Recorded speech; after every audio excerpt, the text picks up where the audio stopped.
Assalamualaikum warahmatullahi wabarakatuh. Kita berjumpa kembali di podcast ISNU, Sobat Sarjana.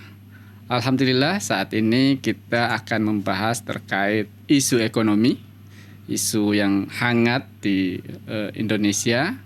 Dan season kali ini kita kedatangan tamu kehormatan.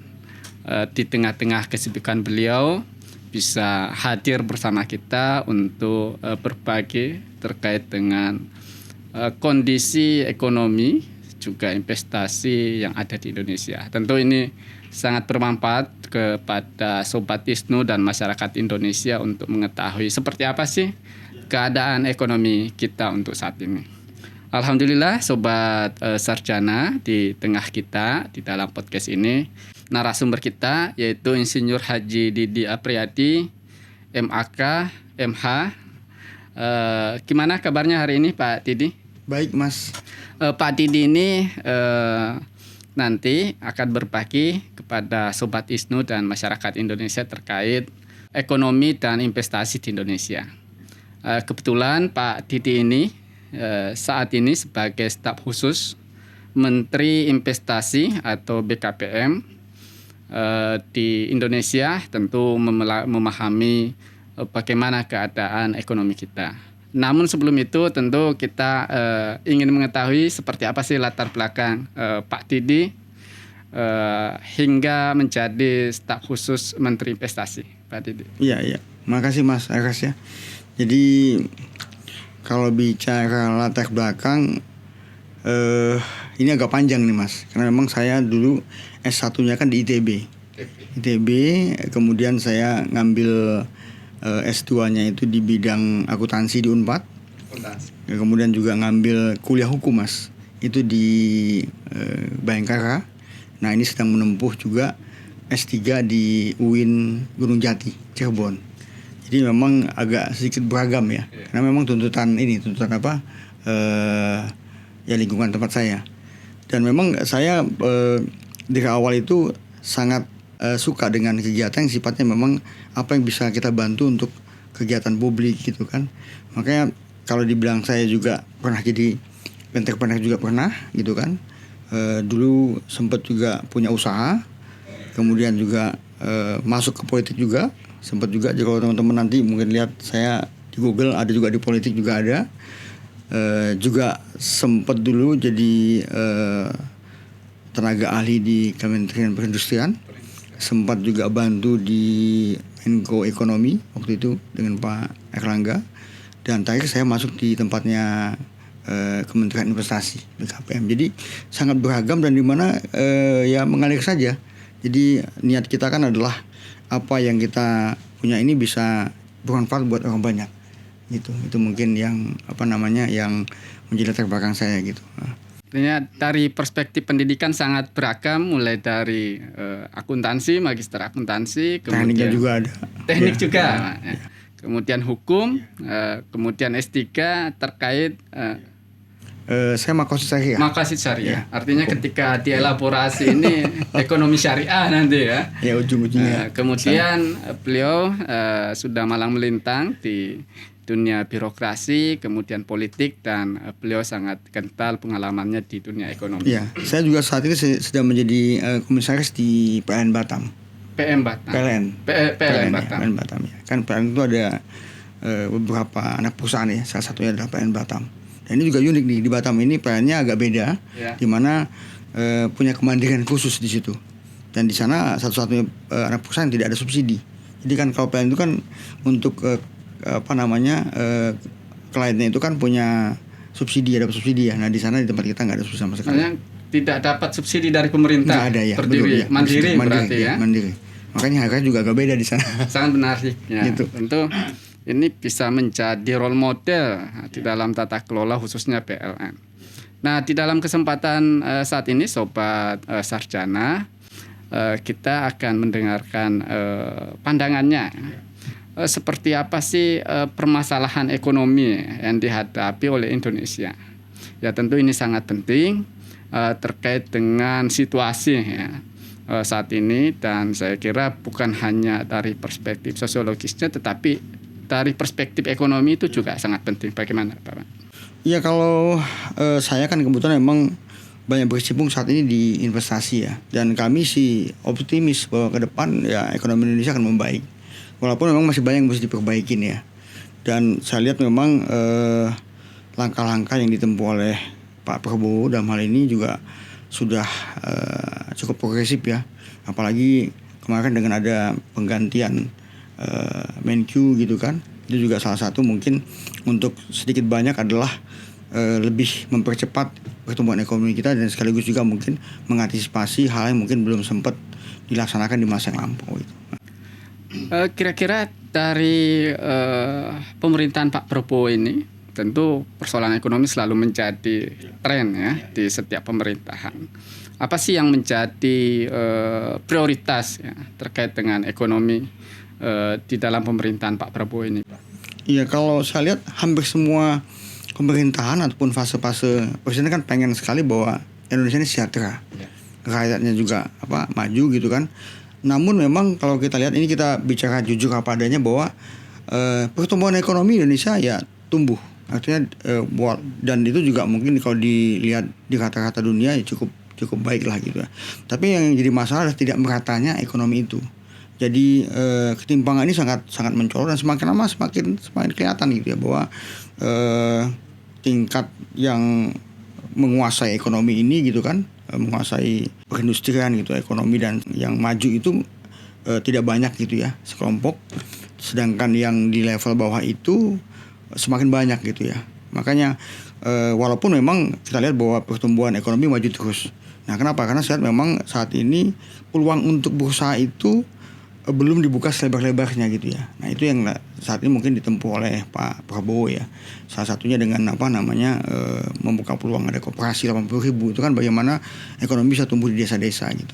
Itu mungkin. Artinya Pak Presiden kita hari ini melihat atau memperhatikan ketimpangan ekonomi yang terjadi dengan masyarakat. Nanti antara yang kaya, sangat kaya, kemudian ada juga yang miskin. Iya, dan penguasaan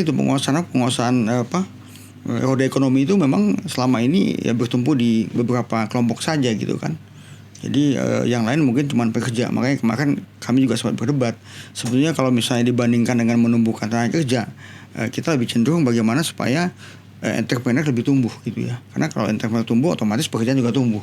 Tapi kalau pekerjaan tumbuh, mungkin belum tentu entrepreneur tumbuh gitu. Nah, artinya dari segi permasalahan ekonomi di Indonesia, Pak Presiden kita ini melihat ketimpangan ini menjadi persoalan utama di Indonesia. Nah, dari sisi kebijakan, ya khususnya di kebijakan ekonomi, kira-kira bagaimana langkah Pak Presiden kita, tentu dengan pembantunya terkait dengan bidang ekonomi, terkait mengatasi ketimpangan ini, Pak? Ya tadi yang saya sampaikan bahwa langkah-langkahnya kan ada astacitanya Pak Prabowo kan di situ kan. Jadi mulai dari tadi peningkatan kemampuan di sisi penyaluran dana gitu kan, itu juga dipercepat gitu kan. Kemudian juga dengan adanya makan gizi gratis, itu juga salah satu menumbuhkan UMKM kan yang bisa membantu untuk menyediakan bahan-bahan pangan itu juga salah satunya. Koperasi juga demikian. Jadi banyak hal yang memang sebetulnya sudah mulai, bukan hanya kebijakan saja tapi juga sudah diimplementasikan langsung gitu loh. Karena bagaimanapun juga kebijakan yang bagus kalau tidak diimplementasikan dengan pas juga akan tidak ada manfaatnya gitu. Jadi kalau saya lihat saat ini tantangan kita adalah bagaimana astacita itu dan kemudian apa yang sudah disiapkan ini bisa berjalan dengan baik. Itu mungkin tantangannya di situ. Terkait artinya ketimpangan ekonomi itu ditawarkan oleh Pak Presiden kita itu terkait MBG dan koperasi ya. Salah satunya ya. Salah satunya. Kalau misalnya langsung kita terkait dengan Kementerian Bapak misalnya investasi.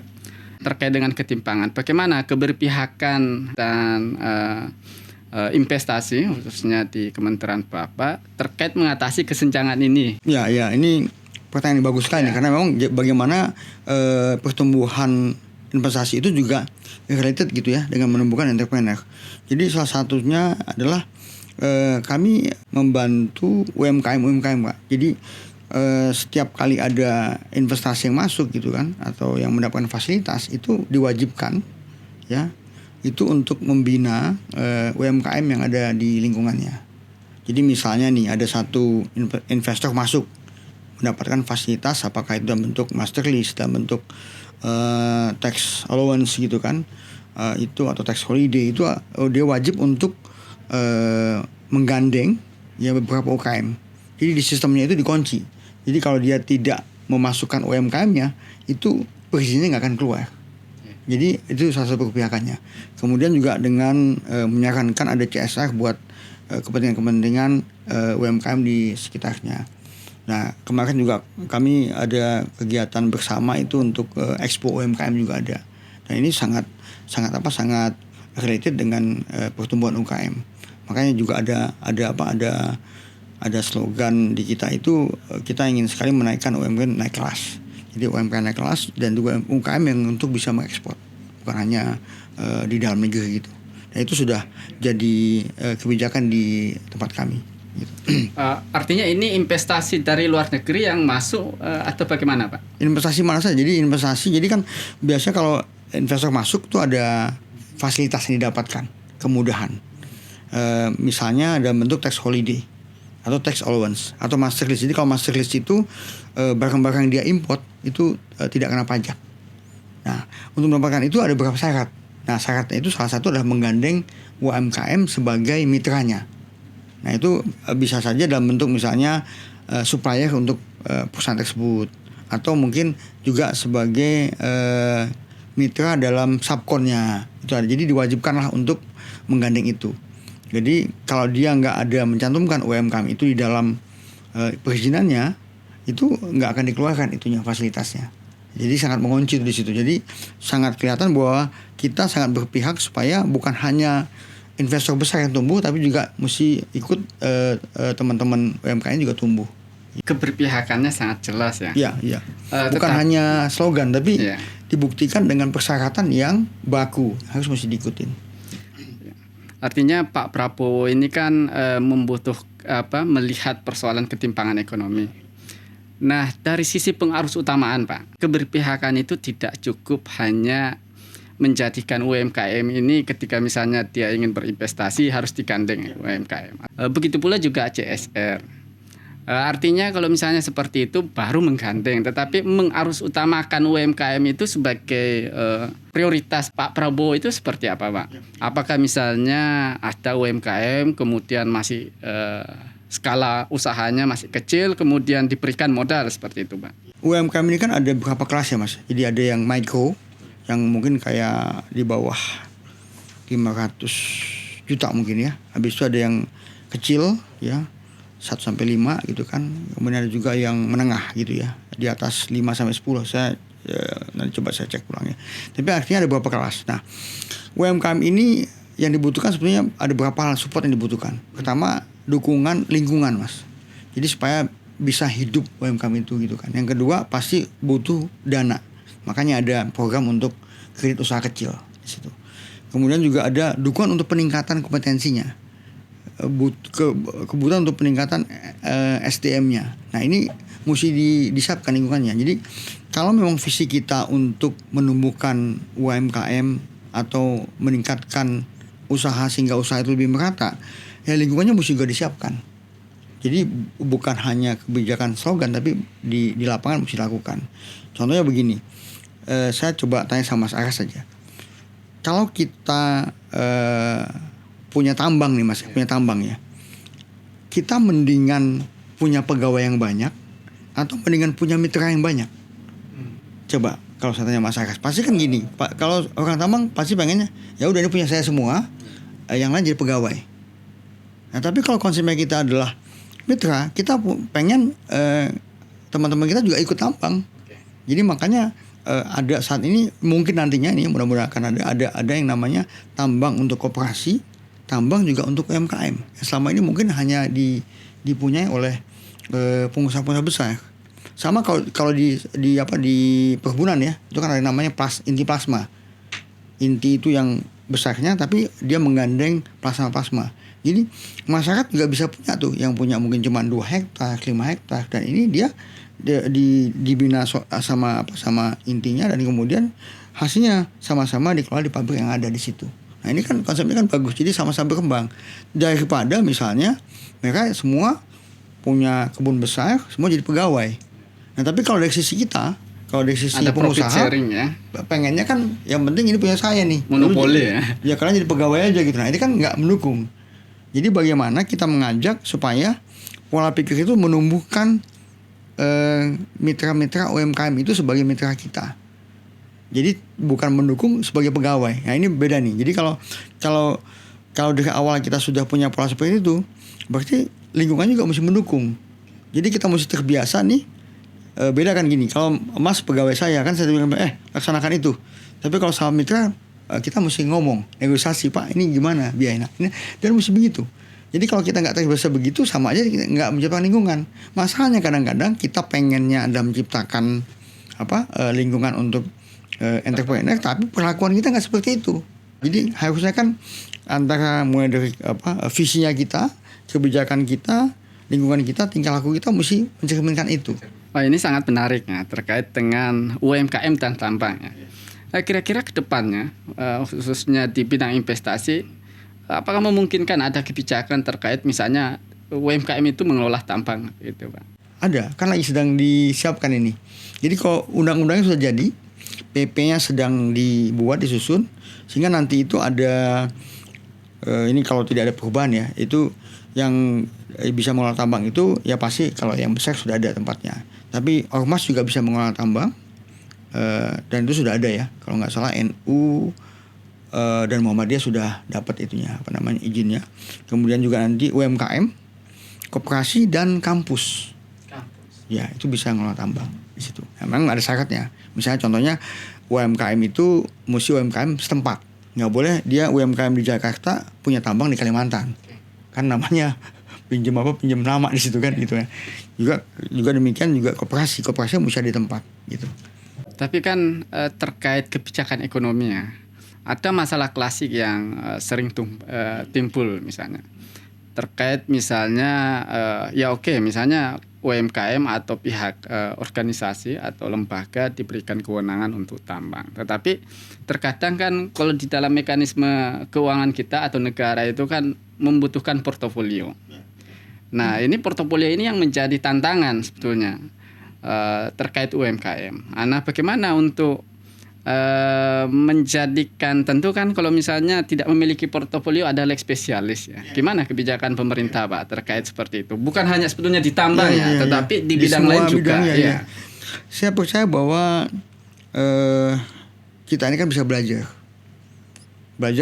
belajar dengan yang sudah pengalaman, atau belajar dari teori-teori yang ada, atau mungkin juga diajarin sama teman-teman kita. Jadi artinya inilah namanya kebersamaan nasional ini. Jadi tadi yang mestinya kita mengajari orang untuk menjadi pegawai, ini kita mengajari teman-teman kita untuk mengolah sendiri. Sehingga rasa mungkin bisa jadi dia dengan jadi pegawai dan jadi entrepreneur income-nya sama. Jadi misalnya dia selama ini menjadi pegawai manajer di suatu tambang, mungkin bisa saja income-nya 50 juta satu bulan. Tapi dengan dia punya tambang, dia mengolah sendiri tuh, ada kebanggaan. Dia mengolah sendiri, dia punya staf sendiri, di mana di situ juga mungkin nanti stafnya juga ikut punya lagi gitu kan, sehingga akan tumbuhlah entrepreneur. Jadi kebanggaan untuk mengerjakan sendiri itu akan lebih bagus. Dan bedanya kalau pegawai kan dia based on job desk-nya dia gitu kan, jobnya ini dia kerjakan dapat upah. Tapi kalau yang namanya entrepreneur kan dia dengan segala upahnya dia mengupayakan yang terbaik buat hasilnya. Nah ini ada beda. Nah pola itu kita jadikan acuan gitu kan. Jadi artinya kalau masalah tadi pembelajaran gitu kan, portfolio, ya perusahaan besar ini mesti ikhlas untuk membantu. Jadi perlakuannya bukan perlakuan kayak pegawai, tapi perlakuan sebagai mitra. Yang tadinya mungkin dia mesti memerintah, jadi mesti bernegosiasi. Yang tadinya dia menggaji, ini dia bagi hasil. Sebenarnya sama saja, hanya beda pola. Jadi lebih banyak kemitraan di situ. Cuma memang kan tantangan khususnya di bidang perekonomian, khususnya di sektor korporasi ya. Membangun kesadaran trust itu kan sangat menjadi kendala ya. Apalagi kalau misalnya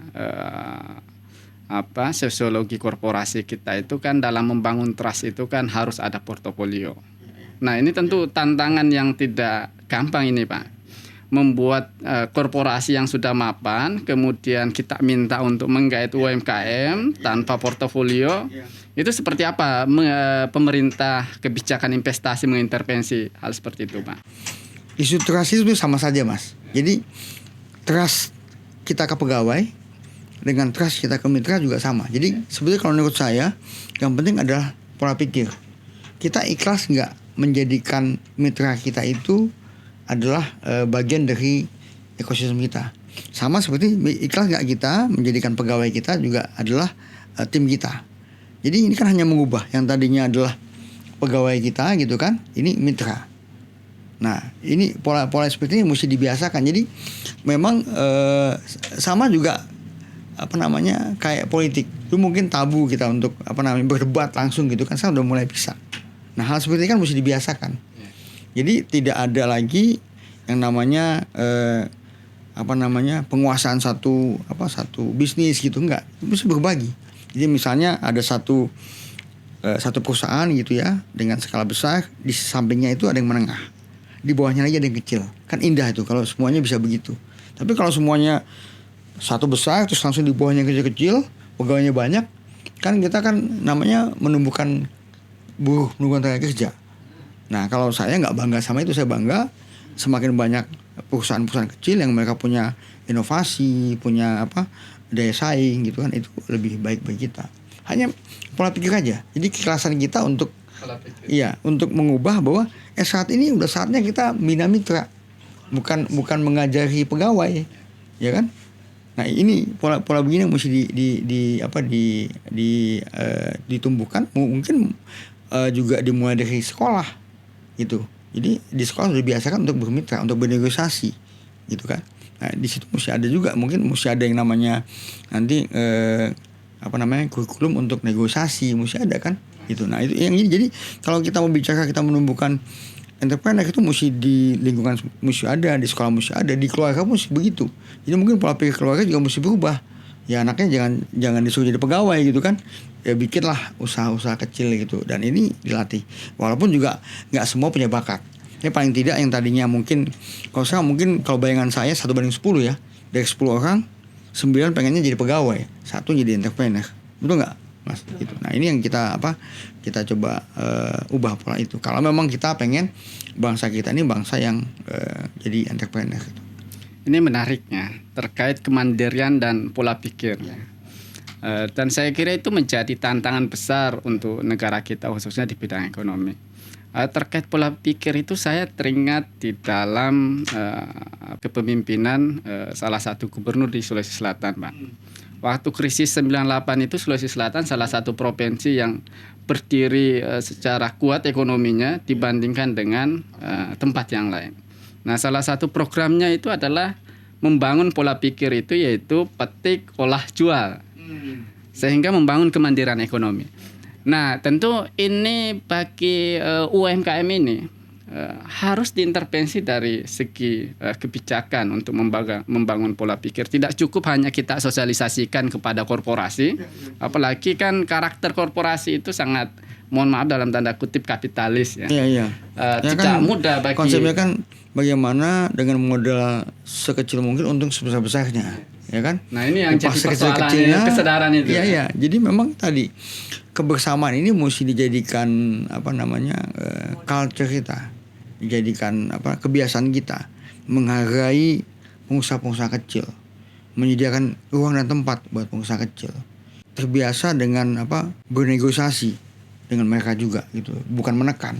Kita kalau misalnya ke pasar tradisional nawarnya gila-gilaan tuh, udah harganya murah ditawar lagi gitu kan. Coba kalau kita misalnya belanja di mall gitu kan, nggak bisa ditawar. Jadi artinya itu yang membuat lingkungan kita ini memang tidak memberikan ruang buat itu gitu. Nah ini yang mesti diubah kalau kita memang menumbuhkan itu.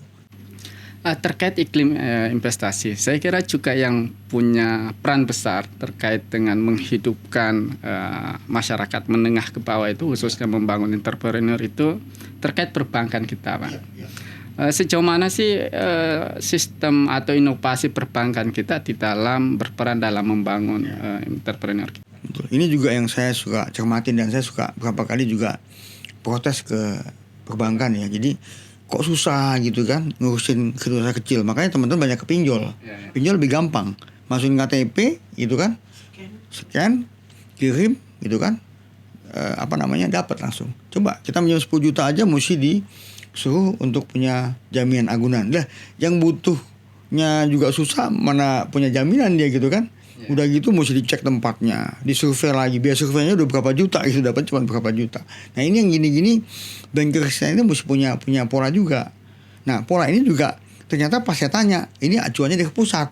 Nah, berarti kan ini nggak matching nih antara kebijakan pemerintah ingin menumbuhkan UMKM itu, tapi di sisi lain perbankannya mungkin ketakutan. Kan ada saya pernah tanya juga nih, saya sama yang supervisinya di perbankan. Pak, kita mesti memenuhi SOP nih. Kalau nggak nanti kalau misalnya tiba-tiba macet gimana gitu kan. Nah, ini yang saya pikir pesimistis ini gitu loh. Nah, banker kan bukan hanya mulu memilih macet, tapi kan juga ada optimistik. Nah, di sini keberanian kita, pola pikir kita supaya bisa menumbuhkan itu gitu loh. Kan dia bisa lihat gitu kan, apakah konsepnya bagus gitu kan. Kemudian dia juga bisa berani bertanggung jawab kepada pimpinan menjelaskan bahwa ini bisa Pak. Ini kalau misalnya ditanya sama komite misalnya, ini bisa nggak, dia langsung pas aja ke ininya, bukan malah dibantu UMKM-nya, malah ditekan gitu kan. Nah, yang ini kan nggak menumbuhkan. Nah, bagaimana coba ada gap gitu kan, pemerintah pengennya tumbuh. Ya Pak, ya ini kan kemarin kan Pak Menteri Keuangan kita udah menggelontorkan dana 200T ya, dimana Mandiri dapat 50T, BRI 50T dan seterusnya lah. Nah, ini kan sebenarnya kalau dimanfaatkan buat produktivitas yang tinggi itu akan bagus itu loh. Tapi kalau cuma dipakai untuk yang sudah mapan aja ya, mereka juga nggak butuh. Justru ya, perbankan ini berpotensi ya.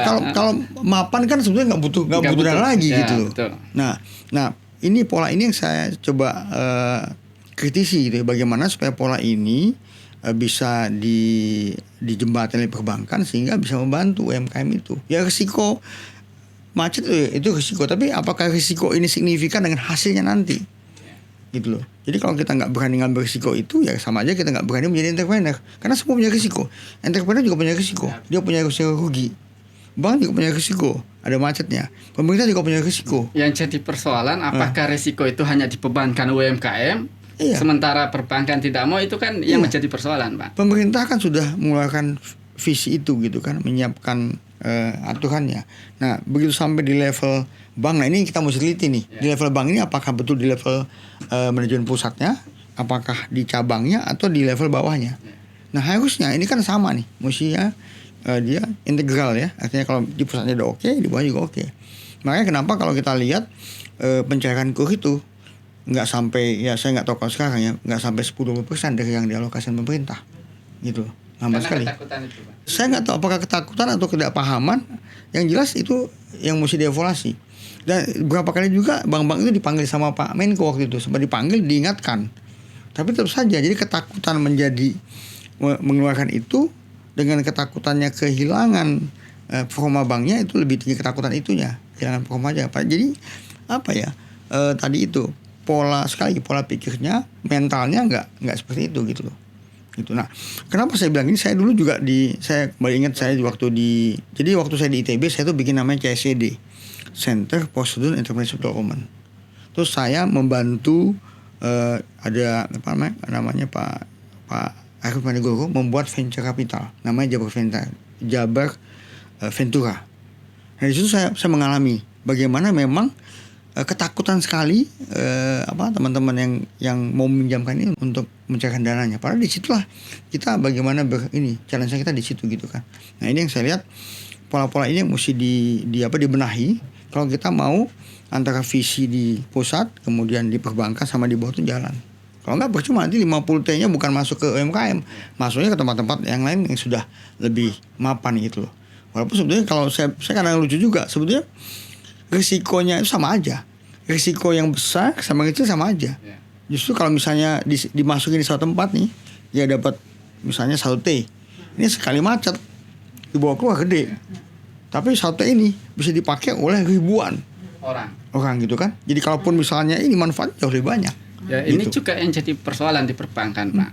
Ketika misalnya menyampaikan data kredit macet terkait dengan UMKM itu kan yang disampaikan adalah jumlah peminjamnya. Jadi Ya. kelihatan banyak, Ya Pak. bukan jumlah Bukan volumenya. jumlah uang yang di ini kan. Ini kan tidak apple-to-apple, Pak. Betul. Nah, ini juga menjadi koreksi bagi pemerintah. Pak Presiden itu sudah punya kebijakan keberpihakan terhadap rakyat. Iya. Dengan menggunakan tangan perbankan. Iya. Tetapi yang menjadi persoalan, Pak, tentu kan Presiden dengan kebijakan itu supaya ada trust terhadap Presiden. Iya, betul. Tapi yang menjadi perantara Presiden melalui perbankan itu nggak memiliki trust kepada masyarakat. Itu gimana, Pak? Mengintervensi ini, saya kira ini persoalan yang sangat ini pelik. mesti tantangan buat ISNU nih. Jadi gini, kan selama ini kan ada koreksi kepada pemerintah. Ya kan, baik di sisi politik, kebijakan sebagainya. Boleh nggak kalau kita masuk ke sisi teknis? Kan selama ini kalau kita demo gitu kan, ini demo itu adalah sifatnya lebih banyak ke sekarang sifatnya lebih ke mungkin prinsipnya gitu ya. Dan itu memang bagus. Tapi coba kita sekarang masuk ke teknis. Contoh tadi, bisa nggak kita misalnya ngasih masukan nih ke pemerintah, satu, perbaikin ya detail, kita bicara detail. Nah, karena kita nih ISNU kan ya, yang lebih akademisi, lebih punya sistematika dalam memberikan masukan itu, kita lebih memberikan masukan lebih sistematis dan langsung ke arah solutif gitu kan. Jadi misalnya gini, kita pelajari nih kebijakannya Pak Prabowo tentang menumbuhkan UMKM. Oke, sudah ada regulasinya, sudah ada persiapan misalnya untuk koperasi merah putihnya gitu di bawah. Nah, gimana banknya? Oh, ternyata bank ini lambat gitu. Apanya lambat? Nah, di situ kita kasih masukan. Nah, titik itu yang kita kasih masukan dengan lebih lebih tajam. Sehingga akan sangat membantu pemerintah dengan bukti-bukti yang ada. Jadi, kan mesti begini. Ini ada visi, ada kebijakan, ada implementasi kan sampai ke bawah. Nah, kita lihat tuh. Ini sudah bagus nih. Kok di bawahnya nggak nyampe? Nah, bagi tugas kita adalah untuk melihat ini nih. Di mananya yang macetnya? Kita nggak bisa tiba-tiba marah sama pemerintah. Pemerintah ini nggak bisa. Kita mesti lihat di mananya masalahnya. Ya, dan itu yang mungkin menurut saya dilakukan sama Pak Purbaya nih, Pak Menkyu.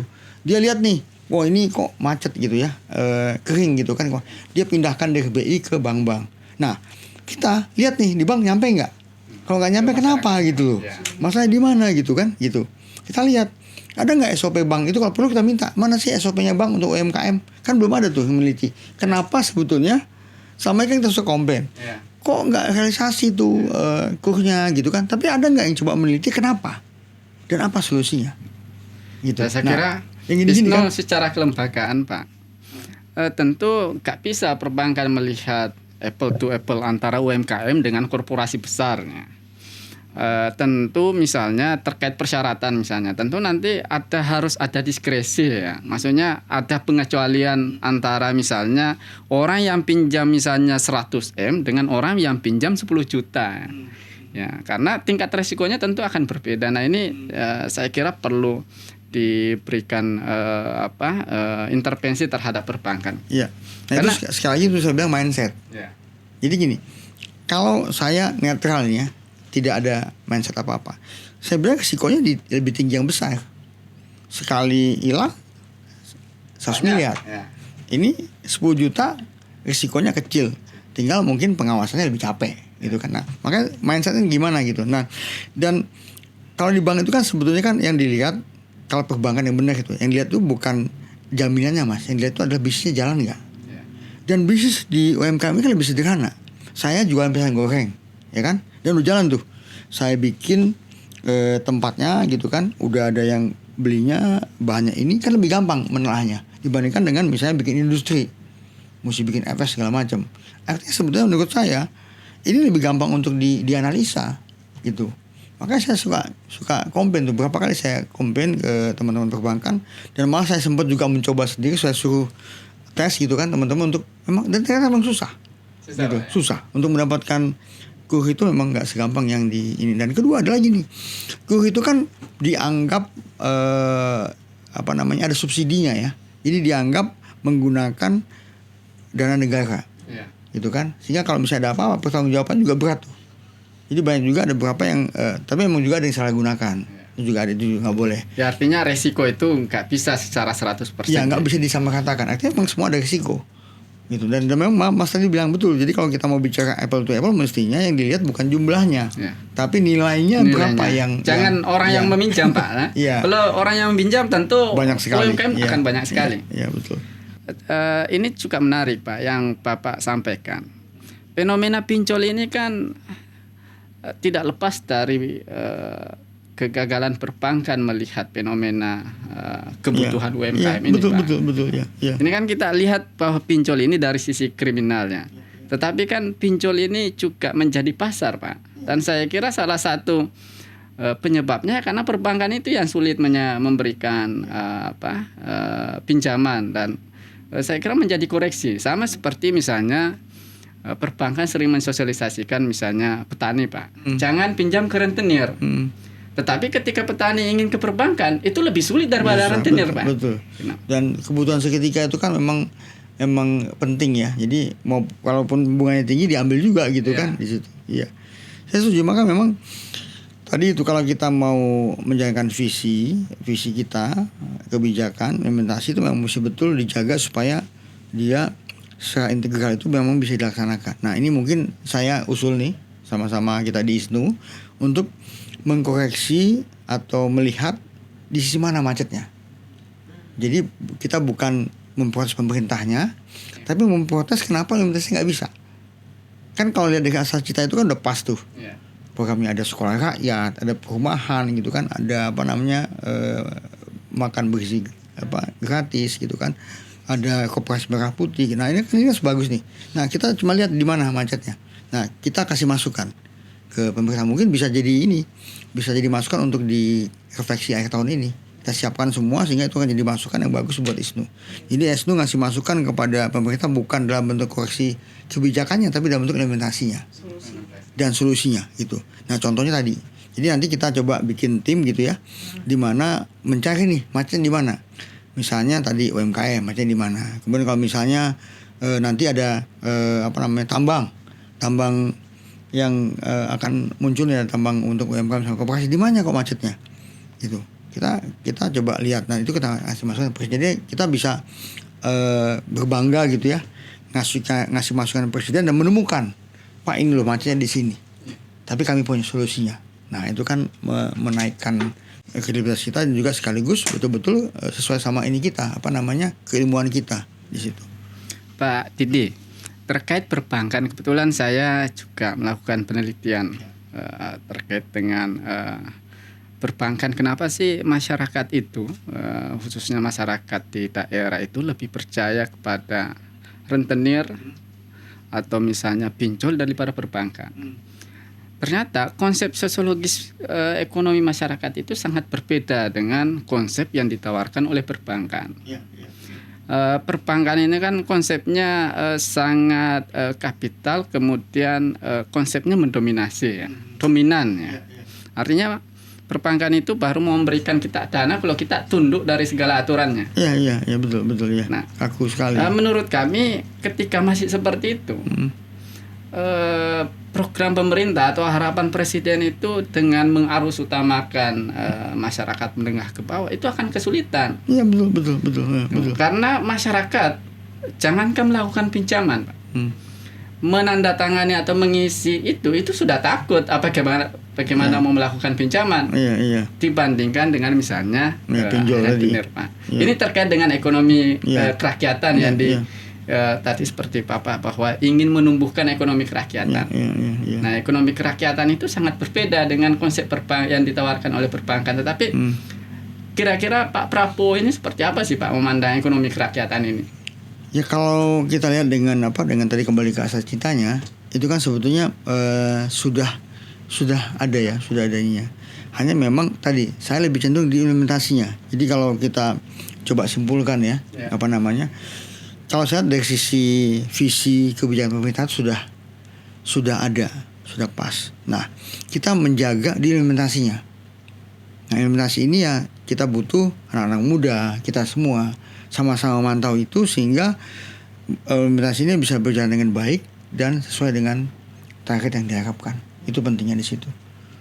Karena kalau saya dengan pengalaman kita sudah berapa kali ganti presiden gitu kan, terus juga udah banyak sekali fenomena yang ada gitu. Jadi pemerataan itu memang mesti ditempuh dengan cara kita bersama-sama membuat pola pikir yang baik gitu kan, terus juga mencari sesuatu yang pas gitu kan bersama-sama, dan saya yakin ISNU bisa melakukan itu.